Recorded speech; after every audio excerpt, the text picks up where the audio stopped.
Қолына қалам қағаз ұстағалы, ұмытпай ұлықтаған ұл қыздары.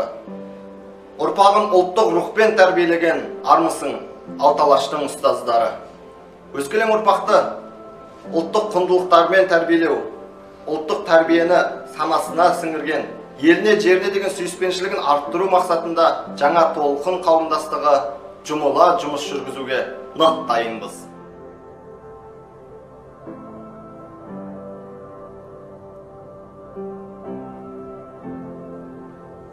Құрметті Ақмарал Құрманжанқызы, Іле ауданының білім мұхитына жаңа толқындар әкелген жас ұстаздар кемесі желкенін керіп, білім айдынына аттанғалы тұр. Желкенді көтеріп, білім теңізіне аттаныңыздар.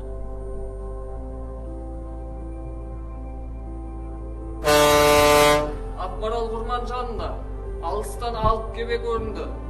Алып кеме бері келеді. Бұл алып кеме қазақ тілі пәні мұғалімдерінің ұлағат қауымдастығы тағзым етіп, құрмет көрсетіп қарсалайық. Қарамай міндетінің қиынына, ұстаз болу, Тәңірдің сыйымына, жаңа толқын артынан ерген бүгін, бас иеді ұлағат ұйымына.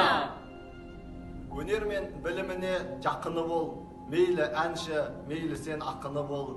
Біз жас шыбық жел болса дірілдеген, ал ұлар дәу бәйтерек ақылы мол.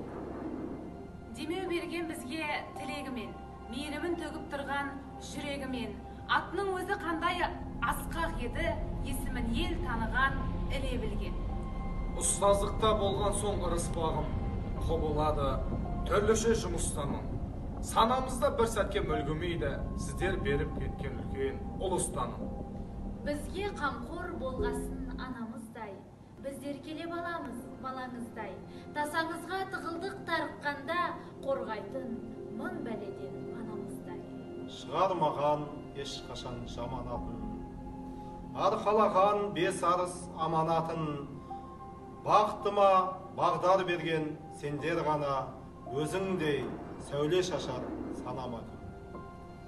Келеді деп қырық өнер қолымыздан, үлкен үміт күтетін тобымыздан, ұлағатты ұстаздар тілегіңді айт, айымыз тусын біздің оңымыздан.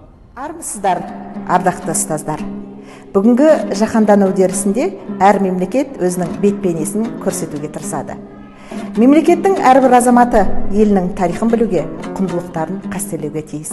Неге десеңіз, біздің дүниетанымыз еліміздің тарихымен тікелей байланысты.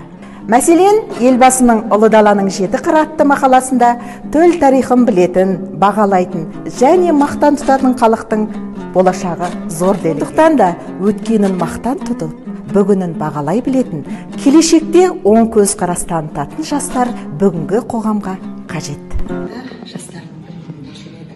Терең білім тәуелсіздігіміздің тірегі, ақылымыз, азаттығымыздың аласаны демекші, ауданымызда жас толқын атты жастар қауымдастығы құрылған. Қауымдастық жастары өздерінің креативті ойларымен ауданымыздың білім беру саласында түрлі жаңа жобаларды жоспарлап отыр. Әрине бұл құптарлық іс.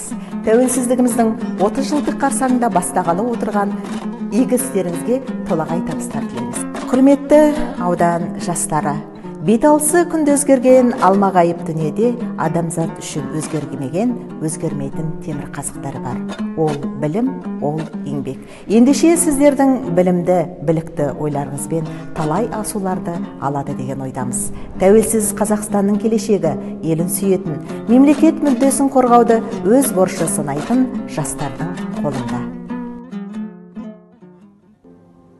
Толқыннан толқын туады, толқынды толқын қуады деп жалынды ақын Мағжан Жұмабаев жырлағандай, ұлағат қауымдастығы жастарға сенеді. Мектепке білім теңіз, толқынында біз жүземіз, желбіреген ақ желкені, ұстазым сенсің моланымның ертеңі, ұстазым, жан сазым, бір өзіңе мың тағзым,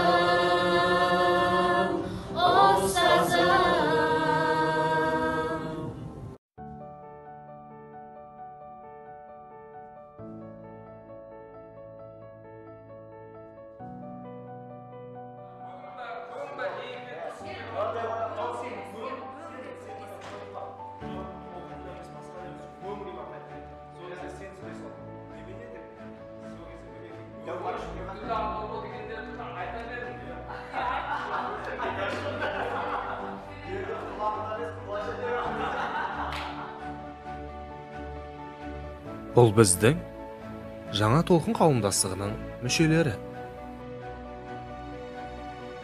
Ұлыстың ұлы күні Наурыз мерекесіне орай тұсауы кесіліп отырған жаңа толқын қауымдастығының негізгі мақсаттары оқушылардың шығармашылық қабілеттерін дамыту. Яғни бұл қауымдастық 3 бағытта жұмыс жүргізеді. Бірінші, оқушылардың ақындық шеберліктерін шыңдау. Екінші, көркем сөз оқуға дағдыландыру. Үшінші бағытымыз актерлік шеберлікке баулу. Ал енді әріптестер, бүгінгі заман талабына сай жұмысты ұйымдастырамыз әрине. Бірақ оны әлеуметтік желіде насихаттаудың да маңыздылығы зор деп есептеймін. Сол себепті осы әлеуметтік желі парақшаларында біздің жұмысымызды көрсететін бір парақша ашсақ, канал ашсақ, оған бір атау берсек, осыған қалай қарайсыздар? Дұрыс айтасыз, апай негізі. Ол парақшамызды біз үйіміздің аты жаңа толқын болғандықтан парақшамызды жас толқын деп қойсақ қалай болады? Таныс болыңыздар. Ержанов Алмат Ергішбаевич. Жүректен шыққан жауһар жырларымен әлеуметтік, қоғамдық мәселені тереңнен көтеріп жүрген ақын. Жыр жазамын жүрегімнен, жауынгер жүрек жырлайды жыр жинақтарының авторы. Тіпті әскери салада алған марапаттары жетерлік. Толқыннан толқын туады, толқынды толқын қуады дейді, сол секілді толқындатып әлемді дамып қуат кеткенде. Тағысымыздар бойынша. Меніңше жас өркен деген тамаша есім секілді. Біз енді мұнда алдымыздағы аға буын, аға әпкелерімізге қарап, біз өзіміздің жас екенімізді, жас болсақ та жақсы идеяларды сол әлеуметтік желілерде жас өркен деген парақшаға жарияласақ қалай қарайсыздар? Октябрь Кенжеғали Октябрұлы, Әл-Фараби атындағы Қазақ ұлттық университетінің түлегі. Іле аудандық қазақ тілі мен тарих пәндері мұғалімдері арасында өткен жасы келсе іске байқауының бас жүлдегері. Ақмарал Құрманжанқызы, мен мұрагер деген атпен ұсынамын. Жанғабаев Нұрбек Серікбойұлы, кешегі сал серлердің жалғасы. Қазақ ұлттық өнер академиясының түлегі. Облыстық республикалық байқаулардың бірнеше дүркін жеңімпазы. Нұрлы жастар қоғамдық қорының үздік ұстаз сөз белгісінің иегері. Себебі біздің ұлағат ассоциациясының ізінен ерген мұрасын жалғастырған бір мұрагер ұйым қауымдастық болады деп ойлаймын.